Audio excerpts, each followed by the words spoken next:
اصل میں کچھ اس دوران میں اور میرے کولیگ ہیں محمد اسدالدین صاحب، تو ان کے پاس کچھ ایسی کیوریز آئیں والدین کی طرف سے کہ بچے ہماری بات نہیں سن رہے یا بہت زیادہ بدتمیزی کر رہے ہیں، یا ان کے خیال میں الٹے سیدھے کاموں میں ملوث ہیں، جن کو آپ نے نام بتایا ڈرگز ہو گیا، ریلیشن شپ ہو گیا، وغیرہ وغیرہ. والدین کے لیے تو ایک یہی الٹے ہوتا ہے نا امبریلا ٹرمنالوجی، الٹے سیدھے کاموں میں ہمارے بچے جو ہے نا الٹے سیدھے کاموں میں لگے ہیں، تو کچھ مشورہ دیں. جی جی. تو ہمارے لیے ظاہری بات ہمیں پتہ ہی نہیں تھا بچوں کے حوالے سے، بچے مطلب ان کا کیا سائیکالوجی ہے، کیا فیلنگز ہیں، کیا تھاٹس ہیں، تو ہم کیا مشورہ دیتے. تو اس سے ہم نے سوچا پہلے کچھ آبزرو کرنا چاہیے کہ مطلب آج کل کے جو نوجوان ہیں، خصوصاً جو ٹین ایجرز ہیں یا ایڈولسٹنٹ میں داخل ہو رہے ہیں، تو وہ کیسی زندگی بسر کر رہے ہیں. تو اس سے ہمارا 2013 کے کہہ لیں کہ مڈ سے یہ سفر سٹارٹ ہوا تھا یہ والی ریسرچ کا.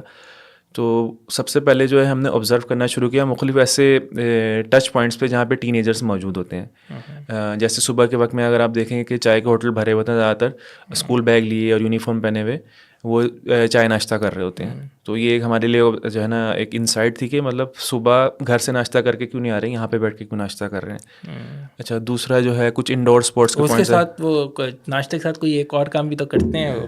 ہاں، وہ اس پہ ہم بعد میں آئیں گے انشاءاللہ، بعد میں اس کو بات کریں گے. تو وہ مطلب وہ ناشتے کا جزو ہوتا ہے ساتھ.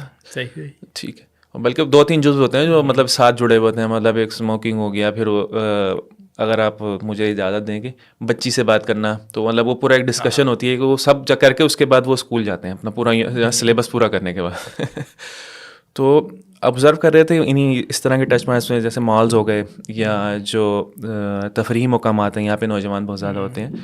تو کچھ عرصے تک ہم مسلسل صرف آبزرو کرتے رہے کہ نوجوانوں کا جو آبزرویبل جو رویہ ہے، بیہیویئر ہے، کیسا ہے.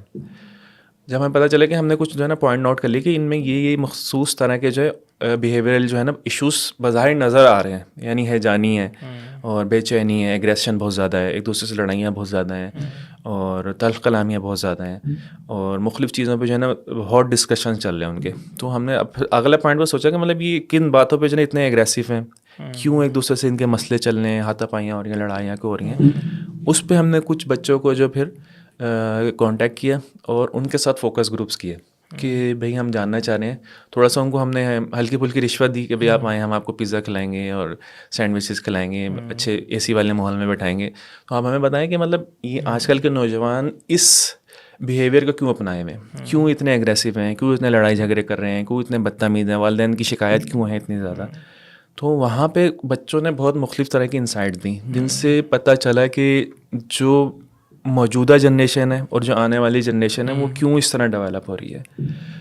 تو اس کے بعد پھر ہم نے انہی بچوں میں سے کچھ کے ساتھ ان کی فیملی کو جو ہے نا کانٹیکٹ کیا، ان سے رابطے میں آئے اور ان کی کاؤنسلنگ کے اوپر کام کیا، فیملی کاؤنسلنگ کے اوپر. تو کہ ہم نے 80 کے قریب فیملیز پہ باقاعدہ جو کاؤنسلنگ کا کام کیا، 80 کے قریب فیملیز کے ساتھ. اور اوور آل ہم نے 2500 کے قریب بچوں کو آبزرو کیا. انہیں میں سے ہم نے کچھ تقریباً میرے خیال میں 400 سے 600 کے درمیان سے کے ساتھ فوکس گروپس کیے، اور انہیں میں سے پھر 80 کی فیملیز کے ساتھ ہم کانٹیکٹ میں ان کے کاؤنسلنگ کا کام. میرا خیال ہے یہ تو پاکستان کے اس طرح کا سب سے بڑا کوئی شاید میرے علم میں نہیں ہے کہ پاکستان پہ اس طرح کی کوئی باقاعدہ اسٹڈی کی ہی گئی ہو. ٹین ایجرس کے اوپر تو ویسے بھی بالکل نہیں ہے، بالکل نہیں ہے، اور چلڈرن اور ٹین ایجرس کے حوالے سے کام بالکل نہیں ہے.